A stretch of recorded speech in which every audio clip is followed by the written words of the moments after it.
I think the most important message that I have is to remember that you, and I'm speaking to you watching this film, you make a difference. You as an individual make a difference. What you do each day actually is affecting what's going on in the world each day.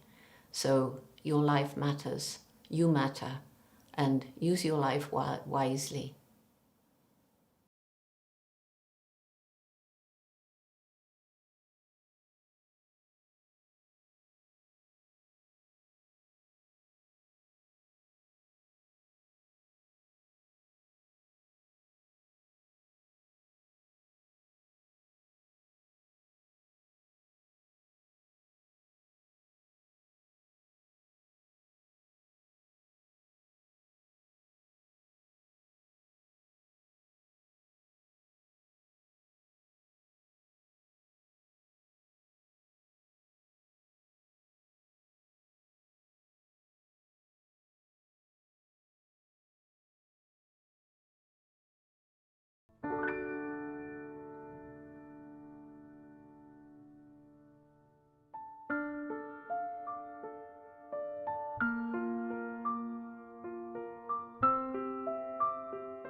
The Western diet, unfortunately, is associated with the development of some pretty serious diseases.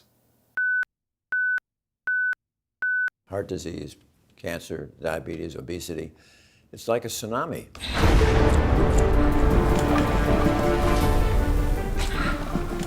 Cardiovascular diseases are the #1 cause of death. Around the globe, more than 17 million people die of a heart attack or stroke per year. The number of cancer cases is rising dramatically. 1 out of every 4 men and 1 out of every 5 women die of cancer. Diabetes has also become an epidemic, and already 1 out of 2 Europeans and Americans is overweight.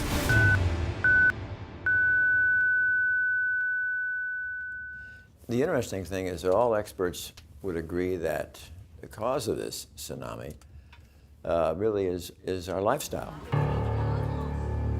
And the fascinating thing is that the major driving force within that lifestyle, creating these illnesses, is our dependence on animal nutrition. And I think this idea needs to be conveyed to people, that there is a strong association between the Western diet, high in animal foods, processed foods, protein, fat, and so forth, and diseases. People have to know that that really is true.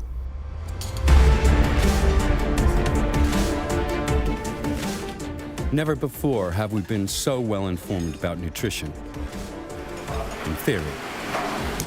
In practice, in everyday life, we succumb to mindless cravings. We devour instant meals, gobble cafeteria fare, and stuff our faces with fast food. And practically always contained in these products, meat. Früher war Fleisch das reiche Leute essen. Und der Normalbürger hat es nicht gekriegt. Später hat er es dann einmal die Woche gehabt, Sonntagsbraten. Und jetzt können wir uns das leisten, alle wie die Könige und die Fürsten zu leben. Finanziell können wir es uns leisten, gesundheitlich können wir es uns nicht leisten.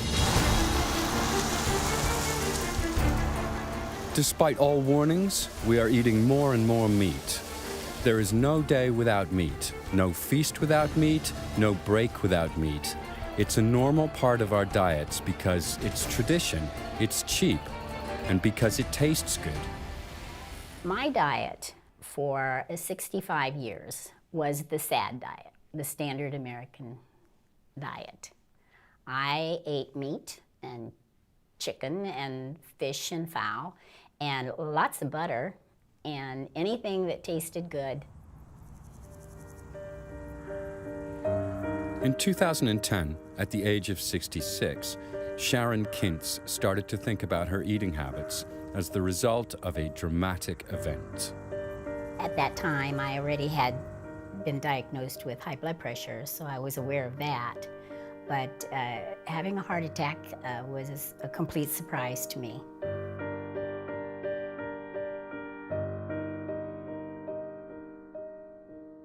The only symptoms that I had leading up to that was heaviness in my arms, pain in my jaw, and I would be tired, more tired than usual.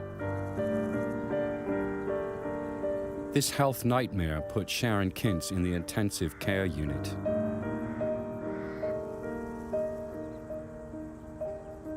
During the heart catheterization, it was determined that I had 100% blockage in one artery and 65% in one and 75% in the other. So there actually was very little options open for me other than open heart surgery. Cadwell B. Esselstyn is an expert in the field of heart disease, a well-renowned surgeon and researcher, and one of the best doctors in the United States. Today, the 82-year-old directs the Cardiovascular Prevention and Reversal Program at the Cleveland Clinic Wellness Institute in Ohio. Back in the 1980s, Dr. Esselstyn had already begun questioning the methods for treating heart disease. They only combated the symptoms, but didn't get rid of the cause. Intensive research led him to the conclusion, our cardiovascular diseases are caused by our eating habits. When we look at this cause of heart disease, let's not be confused to blame it on genes, or just blame it on somebody's age, or blame it on the luck of the draw. Heart disease is a foodborne illness, and we now know that every time certain foods will pass your lips, you will further endanger and injure the endothelial cell capacity to make nitric oxide. Endothelial cells are crucial to our blood vessels and heart. They line our blood vessels and produce protective nitric oxide. And nitric oxide has these marvelous functions of keeping your blood flowing smoothly. It's the strongest vasodilator in the body. It also protects you from getting hypertension because it keeps your artery wall from getting stiff, inflamed, or thickened. And most importantly, a plentiful normal amount of nitric oxide will prevent you from ever developing blockages or plaque. Scientists know that cardiovascular disease starts with progressive damage to the endothelial cells. This is precisely where our diets come in. The excessive consumption of animal-based or processed foods damages our endothelial cells. Regular consumption of these products increasingly diminishes the protective nitric oxide supply in our blood vessels.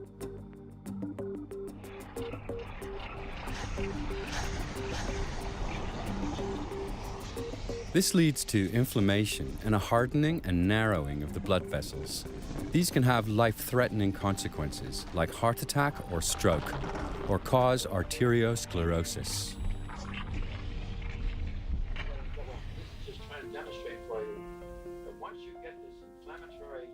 Years of research and personal experience have provided Dr. Esselstyn with conclusive evidence that a plant-based diet can not only prevent the progression of heart disease, but can also reverse its effects. The first thing is on the right. Esselstyn has successfully treated hundreds of patients with his program. It consists of a low-fat, purely plant-based diet.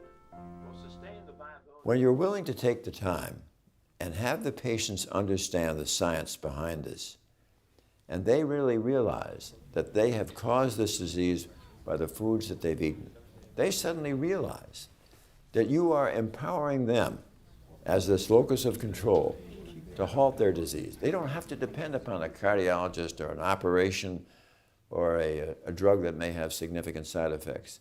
They are being empowered to do this themselves.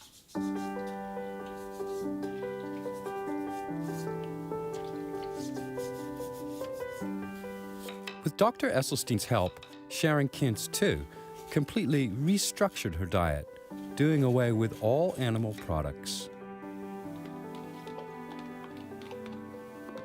She turned down the heart surgery recommended to her by her doctors. Sharon Kintz decided to use food as medicine.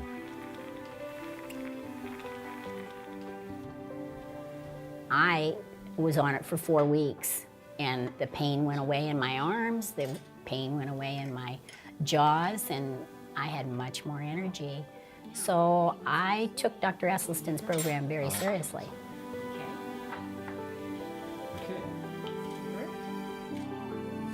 When Sharon Kintz was first diagnosed, she could hardly walk anymore. And nearly 2 years after her treatment with Dr. Esselstyn, she is physically fit again. And she has fulfilled one of her dreams. In 2012, at the age of 68, she successfully took part in a half marathon for the first time in her life. I know people are cramped for time, but you're talking about your health. If you want to live a long, healthy life and be able to contribute something, then you have to take care of your body. In order to do that, you have to, in my opinion, eat plant-based.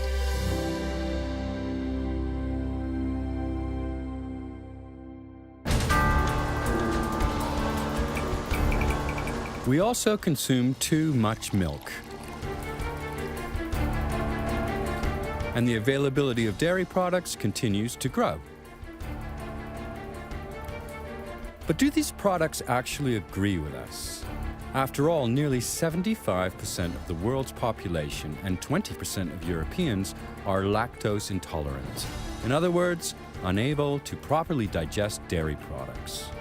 Dairy products contain no complex carbohydrates or roughage and very few vitamins. Instead, they are full of saturated fat, cholesterol, and animal protein.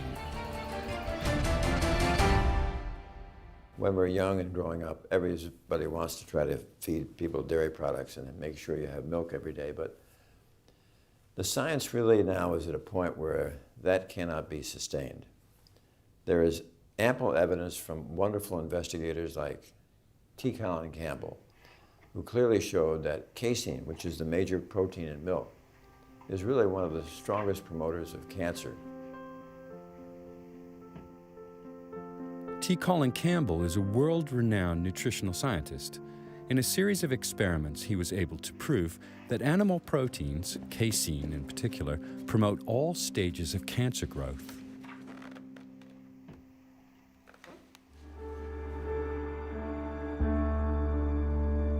In experiments, rats were given carcinogenic substances. Afterwards, half were fed a 5% casein-enriched diet, and the other half 20%. 20% roughly corresponds to the amount consumed in Western diets.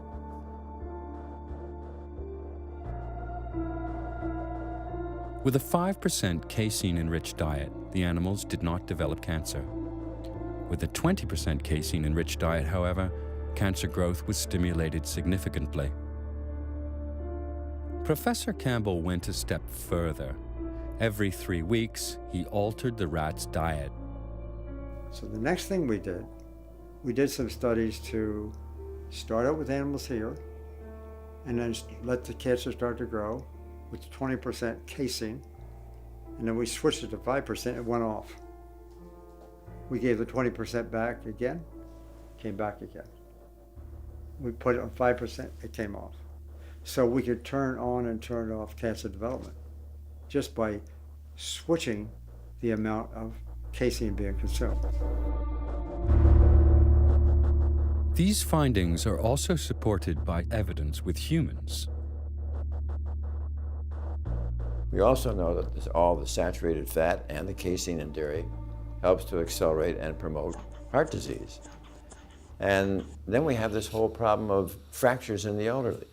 So here we have this problem of increasing cancer, increasing heart disease, and increasing fracture. Not a good thing. Dairy really should be out.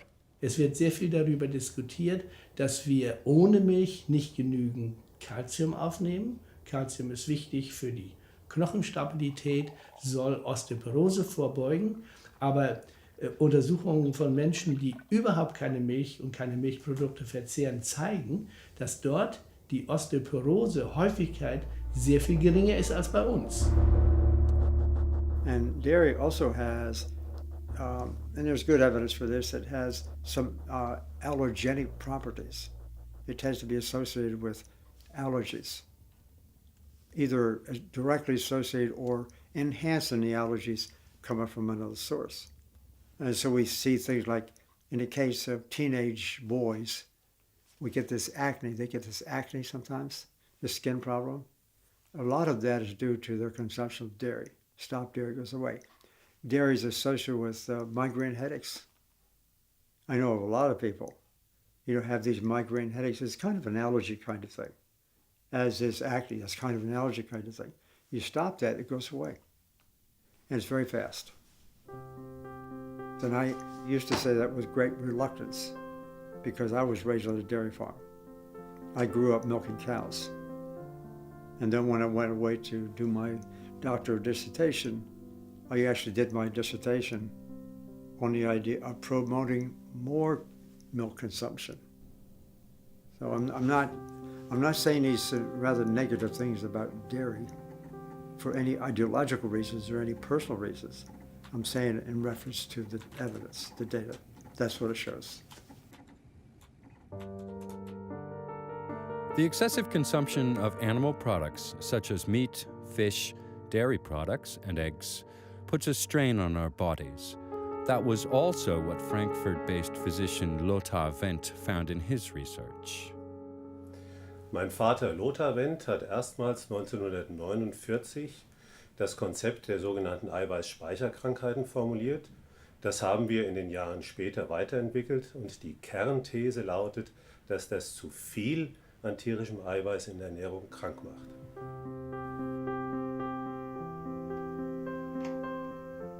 T. Colin Campbell arrived at the same conclusion. He has been at the cutting edge of nutritional research for more than 40 years, and in the 80s and 90s, he directed the China-Cornell-Oxford project, better known as the China Study. This is the most comprehensive nutrition study in the history of biomedical research to date. It confirmed Campbell's theory.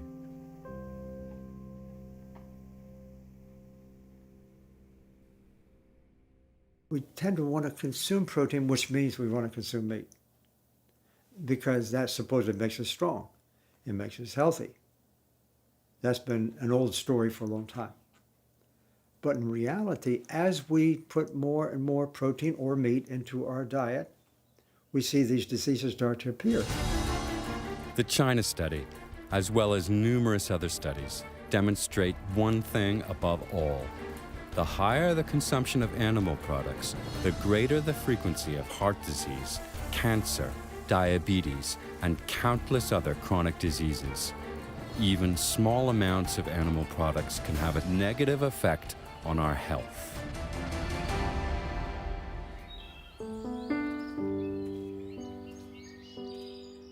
The 53-year-old electrical engineer Arthur Soteros also became a victim of his diet. Excessive amounts of meat, fish, and dairy products. The consequences caught up with him. My first health issues started about 20-some years ago. About 20 years ago when I was about 30, 32 years of age. I was diagnosed with type 2 diabetes. About 10 years later, propagated into heart disease. My first encounter with heart disease was at age 42. What I exhibited was just heartburn, turned out to be a blockage. I went to the emergency room and found out it was a blockage, and then it required an intervention and stent. That was my first encounter. A stent is an implant designed to hold a vessel open. Arthur Soteros needed to have 5 such stents implanted. He repeatedly suffered from chest pain and a narrowing of his blood vessels. Finally, he needed double coronary bypass surgery. So I was assured that about after doing the bypass surgery that I would be free and clear of any heart issues for at least upwards to about 10 years. That happened not to be the case with me. About a year into that, I developed angina again, and what turned out not then to be the vein graft that they used in my bypass surgery had now blocked, which then required another stent, and then a few months later another stent, till the frequency of those stents then became just 2 weeks apart. The quickly returning vessel occlusions baffled the doctors. Soteris left the hospital without hope.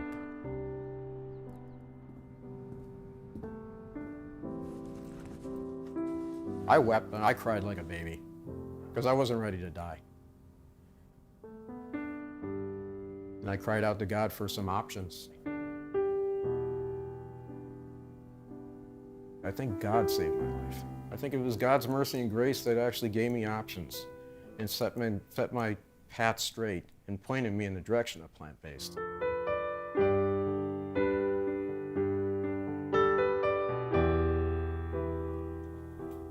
Through a member of his church community, Arthur Soteris learned about Dr. Esselstyn and his nutrition-based therapy.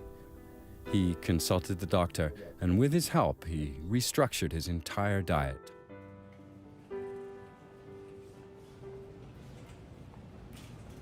Within about 30 to 40 days from that point, the angina that I was experiencing again and the facial numbness that I experienced during my heart disease, it was gone. And it was then by following this diet of going plant-based, within about 5 months from that point on, when I was doing a follow-up with my cardiologist and family physician who has been monitoring my diabetes, said that my diabetes was gone. And then I followed up at that same time in October of 2010 with my optometrist. The prescription glasses that I was wearing, they looked at them and said, why was I wearing these things? That all I needed was just reading glasses. So then with the reversal of my diabetes, my eyesight got better. Arthur Soteris' heart condition has disappeared. His blood test results are normal, and he's been able to markedly reduce his medication. He also lost 20 kilograms of excess body weight. I feel better now at age 53 than I did at age 30.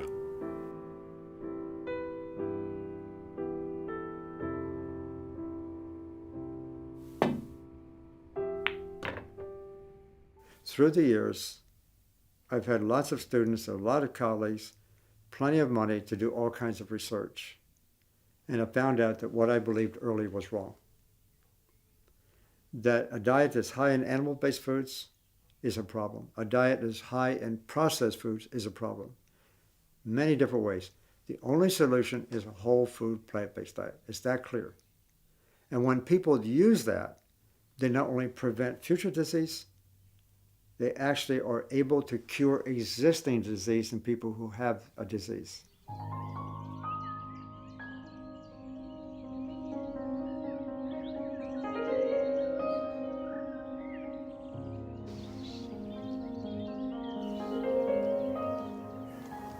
Ich erhielt im Dezember 2006 die Diagnose Lungenkrebs im Endstadium. Metastasen hatten sich gebildet, die Lymphknoten waren befallen, der Tumor wurde entfernt, die Lymphknoten ebenfalls. Danach wurde mir eine Chemotherapie empfohlen, die habe ich abgelehnt. Stattdessen habe ich einen Arzt konsultiert, der die Heilung mit pflanzlichen Mitteln bevorzugt.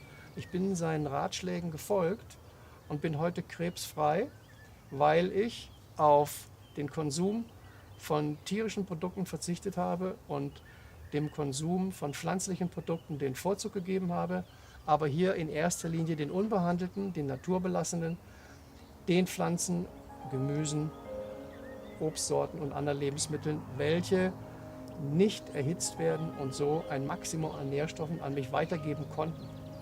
Das ist der Grund, meiner Meinung nach, warum ich heute frei von Krebs bin.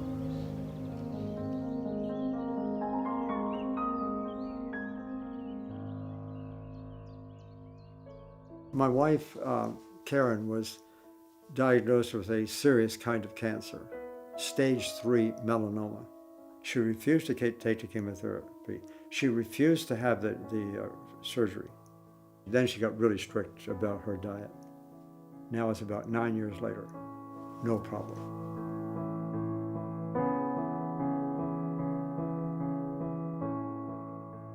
Die pflanzlichen Lebensmittel sind deshalb vorteilhaft, weil sie bestimmte Substanzen enthalten, die wir in tierischen Lebensmitteln überhaupt nicht finden. Zum Beispiel Ballaststoffe oder auch sekundäre Pflanzenstoffe.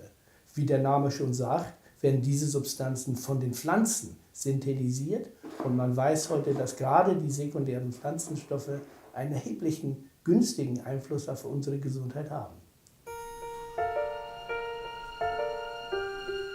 Plant-based foods give us sufficient protein and healthy fats. They are rich in complex carbohydrates and antioxidants, as well as certain vitamins, trace elements, and enzymes. Plant-based foods contain what humans need for a healthy diet. Das Problem ist generell, dass eben auch mit gesundheitsschädlichen Produkten wie Fleisch, Milch und Eiern eben sehr viel Geld verdient wird. Und dass diese Firmen und Konzerne natürlich Profit erwirtschaften wollen, ist klar. Und die wollen auch so viel Produkte wie nur möglich verkaufen. Auf der anderen Seite gibt es keine Interessensgruppe, die Wert darauf legt, die Leute gesund zu erhalten. Wer hat ein finanzielles Interesse daran, dass die Leute gesund bleiben? Keiner. Die Medizinindustrie, die verdient daran, dass sie die Leute therapieren können. Nur an kranken Leuten kann die Medizinindustrie Geld verdienen. Auch die Pharmaindustrie verdient nur an kranken Menschen. We have a big industry that obviously supports the livestock industry and the egg industry and the dairy industry. It's just a huge industry. And unfortunately, they have infiltrated the academic community. They've also infiltrated the government. And I know both because I'm in academia, that's been my entire life. I see what they do. Maybe they bring some money to have some research done. Also in the policy area, I spent about 20 years in national policy development. I was on expert panels for the government. And so we were doing things. And we have committees. And unfortunately, the industry is so powerful that they, in many cases, are controlling who's going to be on the committees. They have too much money for the politicians. Das ist zwar alles legal, aber fair gegenüber dem Verbraucher ist es nicht.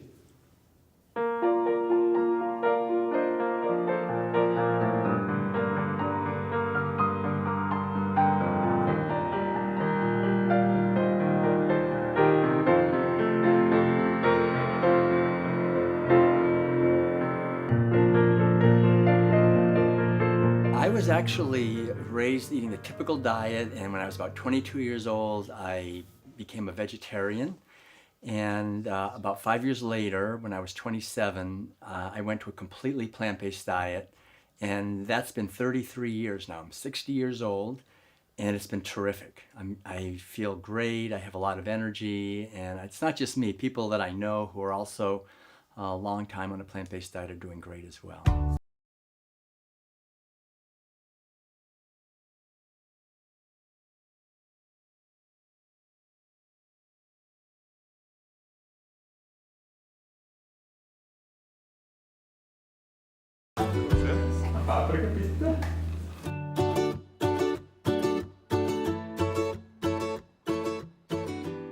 The seismic revolution in health is just not ever going to occur from inventing another pill or a drug.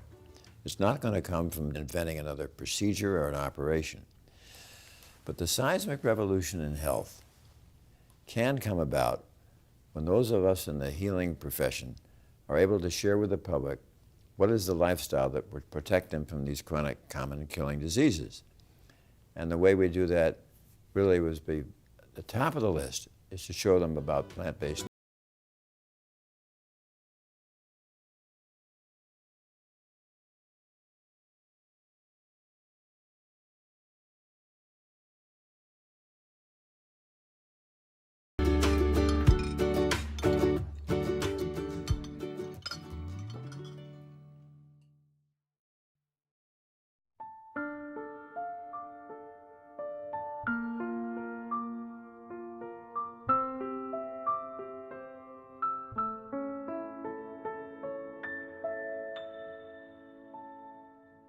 Immer mehr Menschen fressen immer mehr Tiere, weil immer mehr Menschen sich Fleisch leisten können. Und in 20 Jahren werden wir so viele Menschen und so viele Tiere auf dem Planeten Erde sein, dass nicht mehr genug Futter da ist. Und dann fressen wir die Erde kahl. The worldwide human population will rise to 9 billion by the year 2050. The global livestock population will double to 50 billion. It's going to get crowded. Es gibt den Weltagrarbericht. Es ist alles berichtet, dass wir mit dieser heutigen Form der Landwirtschaft unsere Lebensgrundlagen zerstören, den Boden zerstören, den Planeten ausplündern. Wir essen ganz einfach zu viel Fleisch.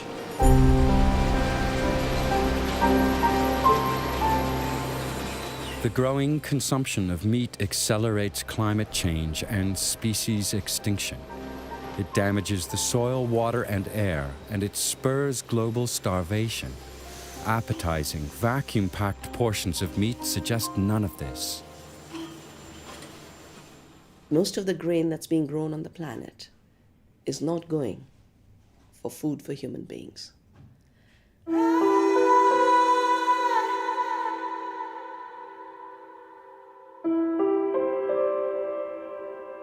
We're growing plenty of food to feed everyone. The problem is we're feeding most of that grain and the legumes, like soybeans, to animals while people are starving.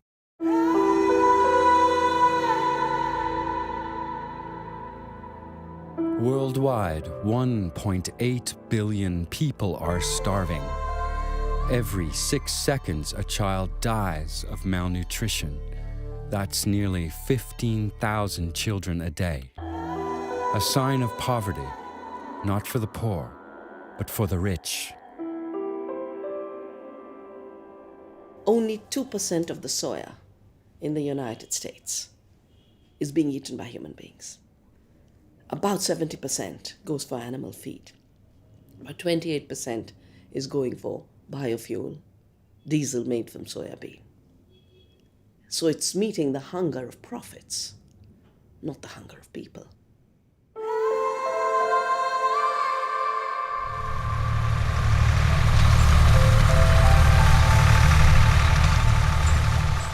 Corn, about 10% of the corn in the world is being eaten by humans.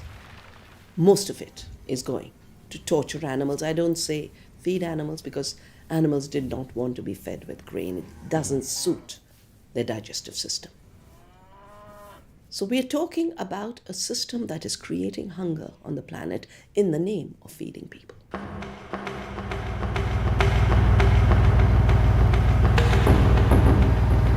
Currently, 1 out of every 3 seeds of grain harvested in the world is used as animal feed.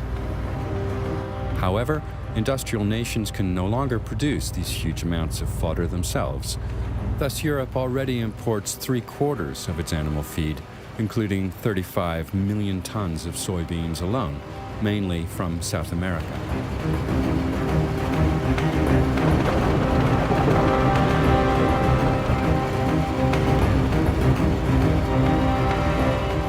The land used for growing this feed does not consist of empty fields, but valuable rainforests forced to yield to the monocultures of the agricultural corporations.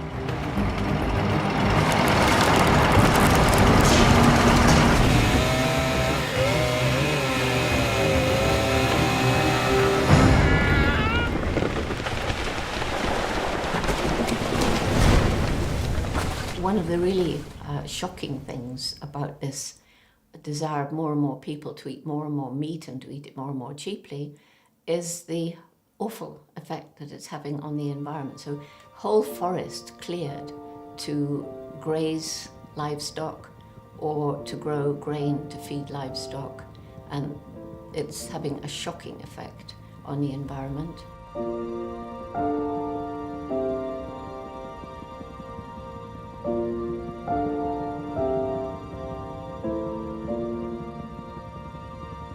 Because of this practice, over the past 2 decades, roughly 20% of the worldwide largest rainforests in the Amazon basin have been destroyed forever. Globally, deforestation irreversibly destroys an area the size of a soccer field every 2 seconds.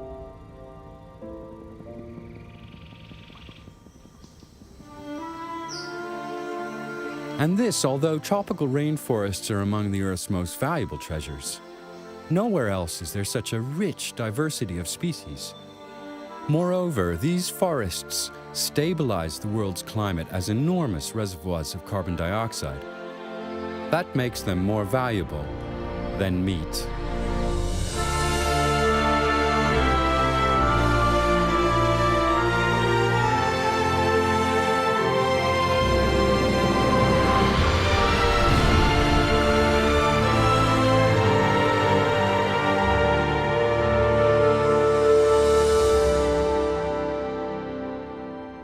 Es gibt ja Berechnungen, wie klimaschädlich ein Kilogramm Fleisch ist. Nehmen wir mal ein Kilogramm Rindfleisch, dann sind das in etwa 12, 13 Kilogramm CO2.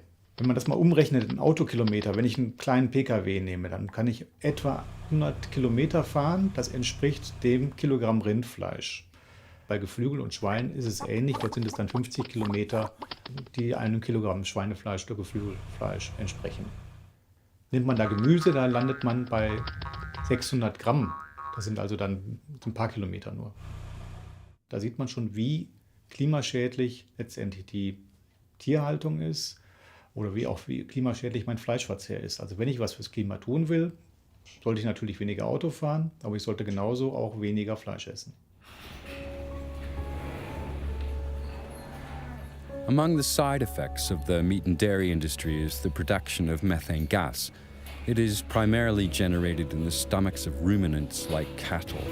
Experts estimate that methane is 25 times more detrimental to the climate than CO2.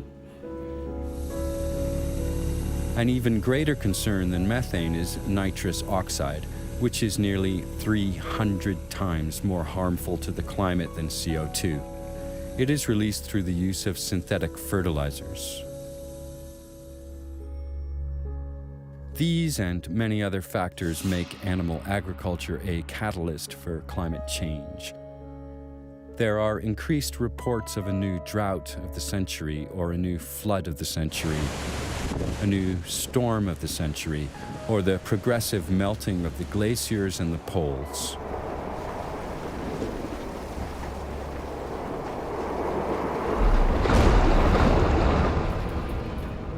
Intensive animal farming doesn't just stink to high heaven, the excrement produced is also polluting our soil. For each kilogram of meat produced, roughly 6 kilograms of slurry are generated. Among other things, slurry releases ammonia, which poisons the surrounding air and causes long-term damage to the soil.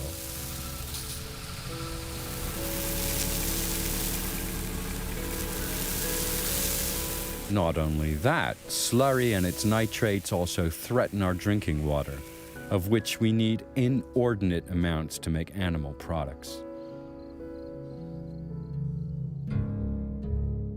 For 1 kilogram of eggs, 3,300 liters are needed.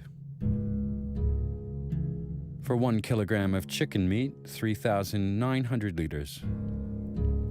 For 1 kilogram of pork, 4,800 liters. For 1 kilogram of cheese, a whopping 5,000 liters. And an all-time high of 15,500 liters are needed to produce 1 kilogram of beef. Plant production has a much better track record. Cultivating 1 kilogram of grain requires 1,300 liters of water. A farmer needs just 900 liters for a kilogram of potatoes. And a kilogram of apples barely requires 700 liters of precious water.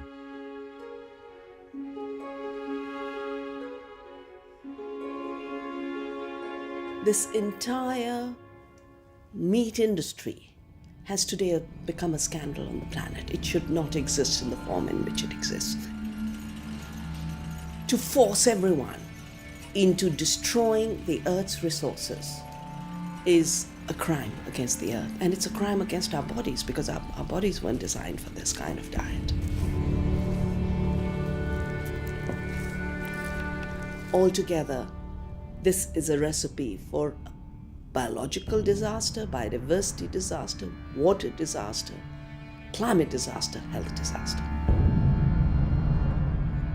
Diese Form der Landwirtschaft, wie wir sie heute uns eingerichtet haben, eigentlich erst in den letzten 50 Jahren, die ist in dieser Form nicht haltbar. Das kann nicht gut gehen. Jeder, der den Kopf hat zum Nachdenken und der Augen hat zu lesen und Ohren hat zu hören, der weiß das. Und da muss man sich wundern, warum ändert sich nichts? We were made to believe that meat-based diets are superior to plant-based diets, a lie that has been exposed by medical experts again and again and again. So what do we need to do? We need to bring diversity back into our farms. We need to bring harmony back into our farms. We have to celebrate diversity. We have to work with farmers. We have to know our farmers.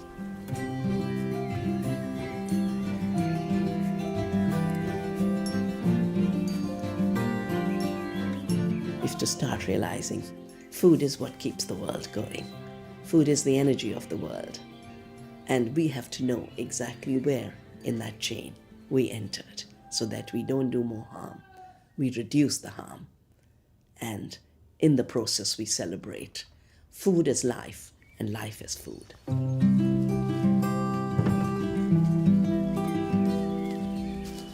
Through its way of life, the Langerhorst family in Upper Austria exemplifies the practice of farming without monocultures and intensive animal husbandry. It's been running a vegan organic farm with mixed cultivation and permaculture for more than 40 years. The family grows vegetables, fruit, berries, and nuts and avoids animal-based and chemical fertilizers, using green manure, plant-based compost, rock flour, mulch, and wood ash.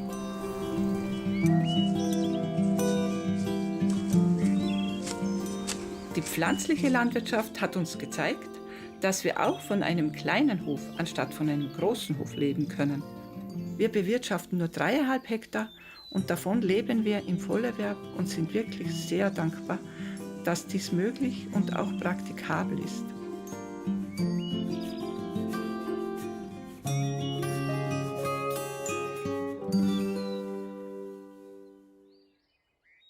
Wenn man sich möglichst umweltbewusst ernähren will, dann sollte man natürlich möglichst viel pflanzliche Kost zu sich nehmen. Regionalität, Saisonalität.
We love the notion of romantic rural life.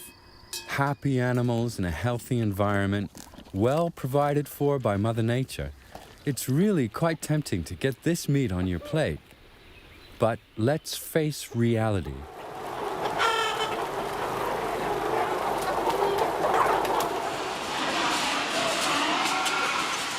Seinerzeit hat er so ein paar 10 Stickel Viech gehabt, heute haben es Tausende oder Hunderte.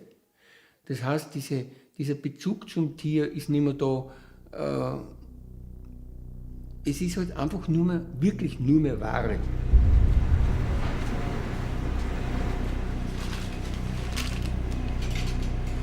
Meat is less expensive today than ever before. a cheap product. About 98% comes from factory farms, where conditions are beyond imagination. Rarely in the past has the term industry smacked of a contempt for life as it does today. In der intensiven agrarindustriellen Haltung werden die Tiere nicht mehr als Individuen gesehen, sondern als bloße Produktionsmittel gleichsam wie Blechdosen, Autoersatzteile oder lediglich als Gebrauchsartikel mit dem Ziel höchstmöglichen ökonomischen, sprich wirtschaftlichen Gewinns.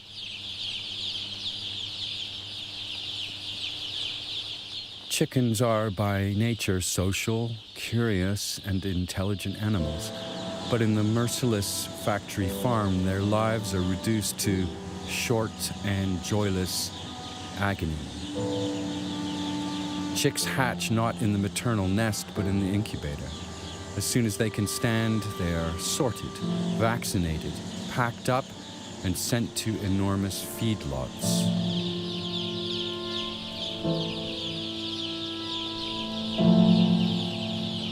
In these animal prisons, they reach slaughtering weight in record time, never seeing daylight and under extremely crowded conditions.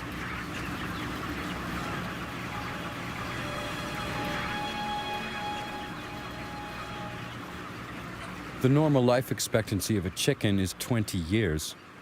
Broilers only live up to 42 days. During this brief lifespan, they must gain roughly 2 kilograms. No organism can withstand such brutally rapid growth.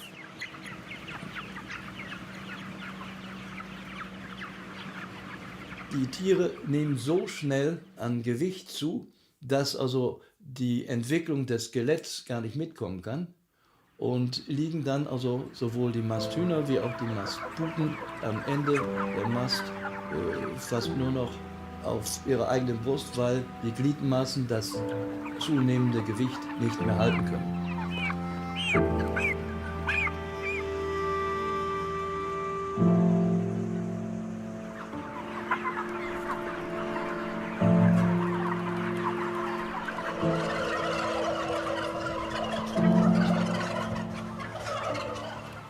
Some animals don't survive this abnormal growth.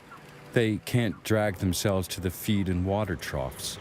Others die of breeding-induced cardiovascular diseases. They succumb to stress or fall victim to cannibalism.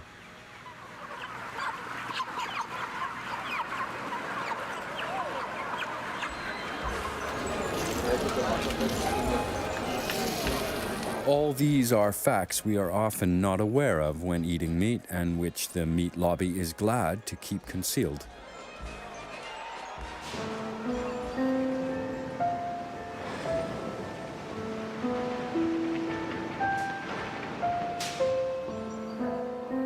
This is a mother sow. This highly intelligent and extremely sensitive animal spends most of its life in crates, in cages hardly any larger than themselves. Instead of straw, they lie on bare concrete. Sie sind bewegungsmäßig derartig eingeschränkt in sogenannten Käfigen, dass sie nur 20, 30 Zentimeter vor und 30, 40 Zentimeter zurück sich bewegen können, sich zwar hinlegen können, aber ansonsten sich nicht drehen können. Die Sauen in der modernen Schweinehaltung sind die ärmsten Schweine im wahrsten Sinne des Wortes.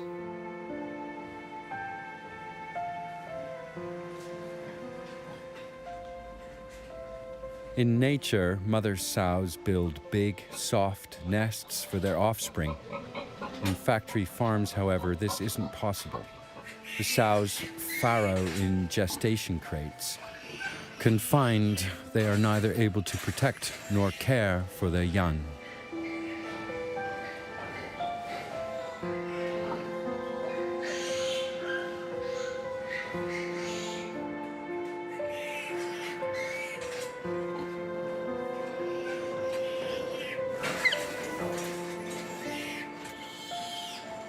Not long after birth, the piglets' tails are docked as a precaution against cannibalism. In addition, male piglets are castrated by ripping out their testicles. Everything without pain relief because an object's pain doesn't matter.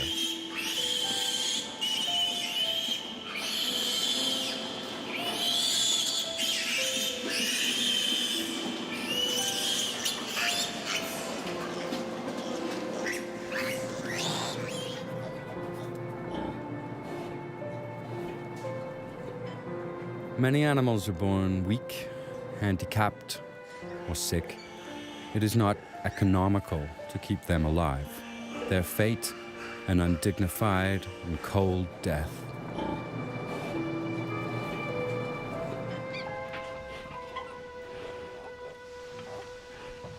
In the agonizing lack of space, the immobilized mother sows sometimes crush their own offspring.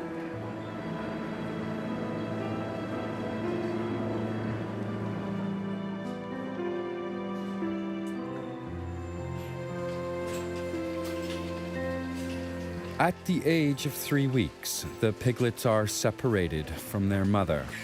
What follows now? Rearing and fattening. Although pigs can live up to 25 years, they are slaughtered as children, a mere 6 months old. They spend their brief lives in cramped quarters. EU norms require a minimum area of just 0.75 square meters for a porker of up to 110 kilograms. As many as 10% of the animals do not survive these conditions.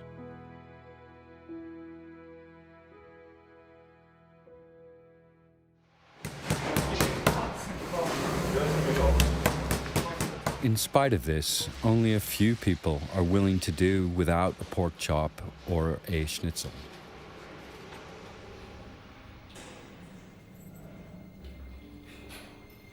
And cattle fare no better. Many animals spend their lives in narrow stalls, the lucky ones in open pens.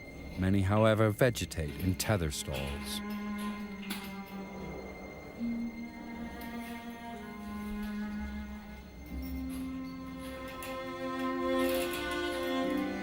One step forward, one step backward. That is all the freedom of movement they have. A life expectancy of 30 years? That's something industrial age cattle can only dream of.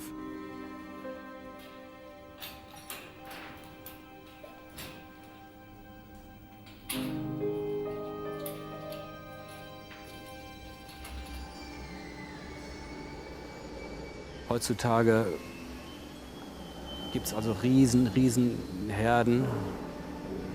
Und die werden immer größer und da merkt kein Mensch mehr, wenn eine Kuh krank ist. Das merkt dann meistens nur noch der Milchroboter, der dann auch feststellt, dass die Milchleistung zurückgeht. Oder die andere Maschine merkt dann, dass das Futter nicht aufgefressen worden ist. Und so wird überhaupt nur noch registriert, dass ein Tier oder mehrere Tiere krank sind.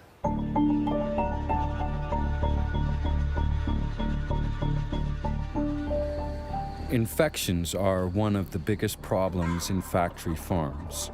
The crowded conditions promote the rapid spread of bacteria. Overbreeding, a lack of hygiene, and ignoring natural needs put a huge burden on the health of the animals. The only antidote the industrial meat producer knows is the massive administering of drugs. Up to 3/4 of all antibiotics end up in factory farms. Das System der Tierhaltung ist so krank, dass es diese Antibiotika inzwischen benötigt. Würde man diese Antibiotika wegnehmen, würden die Tiere tatsächlich massenhaft krank und sterben. Das heißt, das ganze System ist in sich eigentlich völlig krank. The routine and improper use of antibiotics in factory farms presents a big health risk, not just for the animals. Because more and more bacteria strains are becoming resistant, which renders antibiotics ineffective. If these antibody-resistant bacteria infect humans, we get sick too. But often medication no longer works. Globally, more than 700,000 people die from infections because the bacteria they have consumed has become resistant to antibiotics.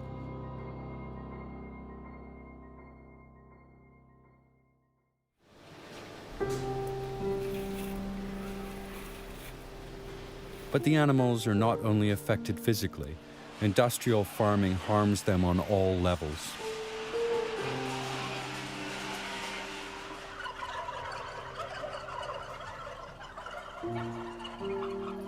Seit Bestehen der Menschheit hat es kein derartiges Maß an Tierquälerei gegeben wie in unserer Zeit. Das gilt sowohl für die Quantität wie auch für die Intensität.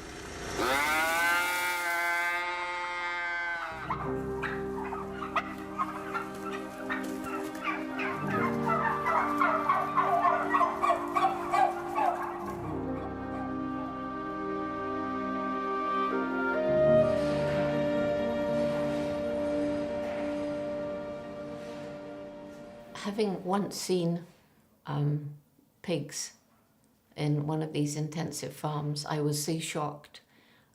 It's unbelievable to me that people could treat animals as though they're just things without feelings.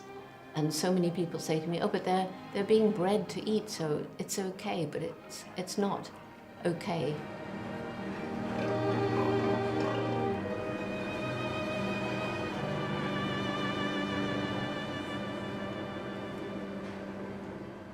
There's a lot of animal abuse in research, in education, in circuses and rodeos and zoos, but factory farming is the worst. If you summed up all the pain that we cause animals, the pain and suffering from industrial food preparation is far greater than all of the pain in any other venue combined. So it's really the worst. It brings out the worst in human beings, and it makes animals suffer greatly. They not only suffer their own pain, but they also feel the pain of other animals at these horrible factory farms.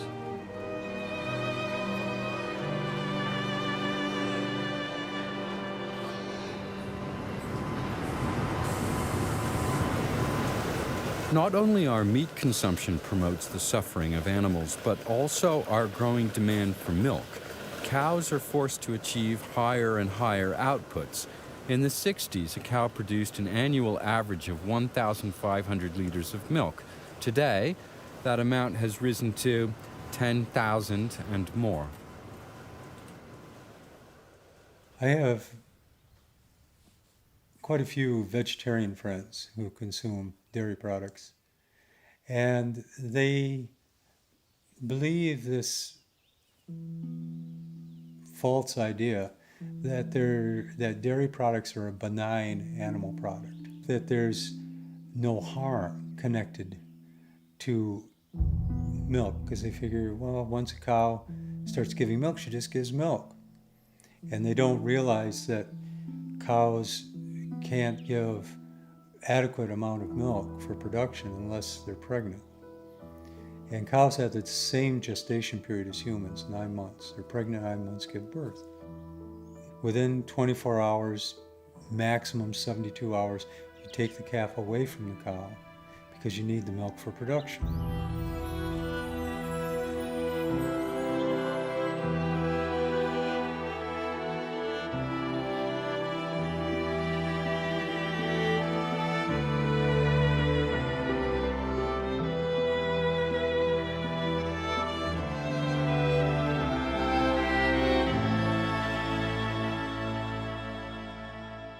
It's a terrible business. I mean, there's more suffering in a glass of milk than you can find just about anything.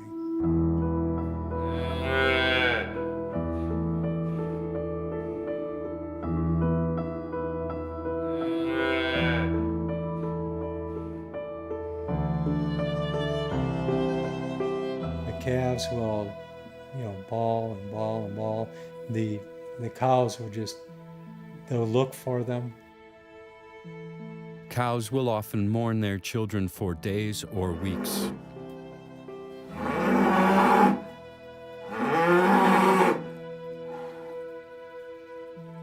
they do miss their calves. The calves miss their mothers.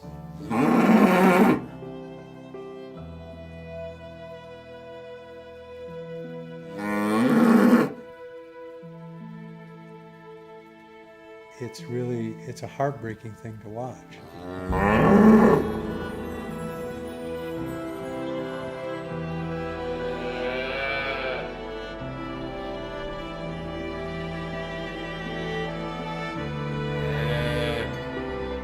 In factory farms, calves are being born constantly, but they serve no useful purpose and are soon put to different use. Let's say a cow is alive for 4 years. She'll have 4 calves. Just genetic roulette. 2 are going to be male, 2 are going to be female. The 2 males have no use to the dairy industry. They're going to go to auction within a day to 2 or 3 days after birth. You only need 1 female to replace the mom. So 3 out of 4 calves go to slaughter right after they're born.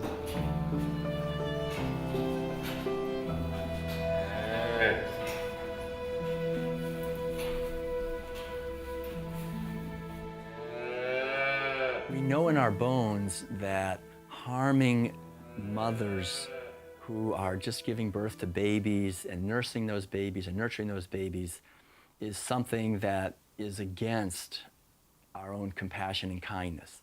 And so when we're eating animal foods, eating dairy products, that's exactly what we're doing. We're paying people to impregnate animals, steal their babies, steal their milk, and then kill them.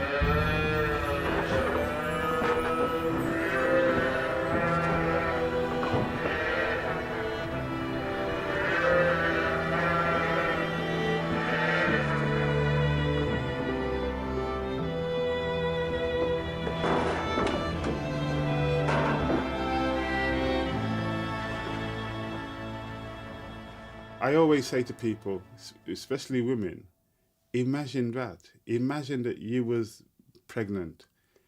You got your breast ready to give milk and somebody took your baby away and then, another animal came and took your milk. It's almost, for human beings, it's almost impossible to imagine. But that's what many animals go through. And some people think, oh, goat's milk is better than cow's milk. Well, the goat is also a living thing. The goat also produces milk, not for human consumption, but for the consumption of a little baby goat. And that's who the milk should go to.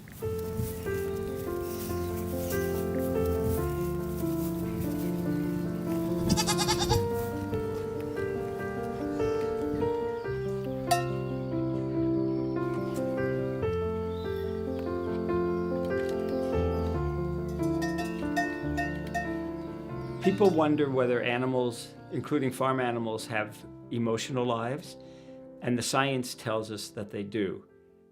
If people read and understand what Charles Darwin had to say about evolution, he said that the differences among species are shades of gray, not black and white.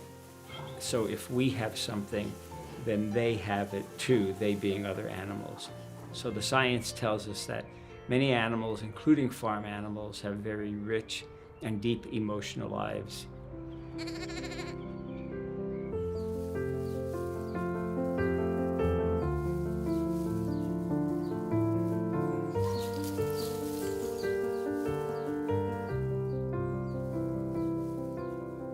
The main thing is that, these farm animals, when you know them as individuals, they're just wonderful. I mean, there's nothing like hearing the whicker of a horse when you come and he's pleased to see you, and the cows chewing the cud and the sweet breath that they have out in the fields, and pigs.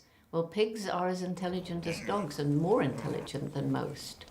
And when I was a little girl, I used to want to have a little troop of pigs and train them and go to a circus. Well, now I know circuses are bad, but when I was a little girl, pigs are amazing, just incredible.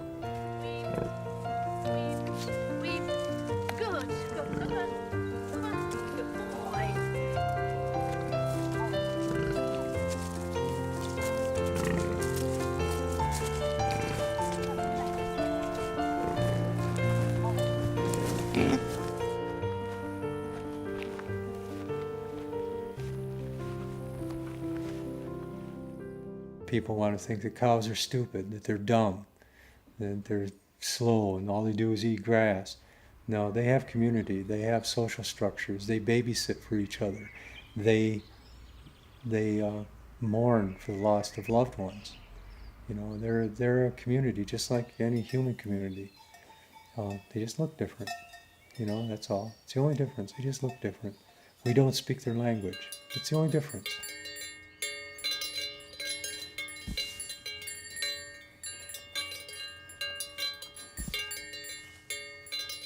We know, for example, that chickens display empathy.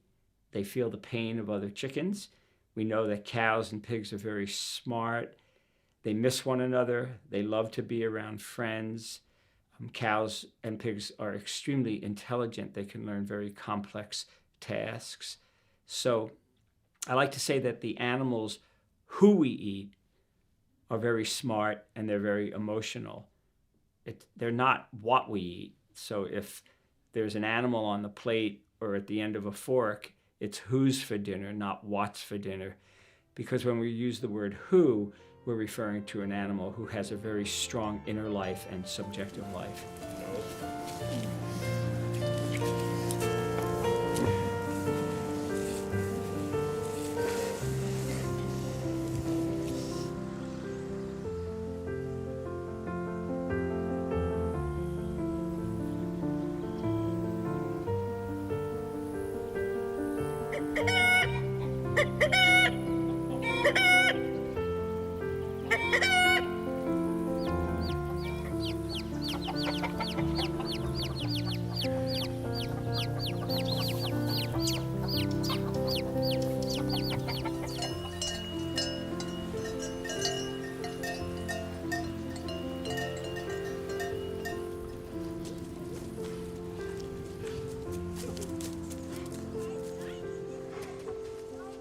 So for example, when pigs and cows and dogs and cats and wolves play, it's very clear that they enjoy themselves, that they're feeling happiness, they're feeling very gleeful, they're feeling a lot of pleasure.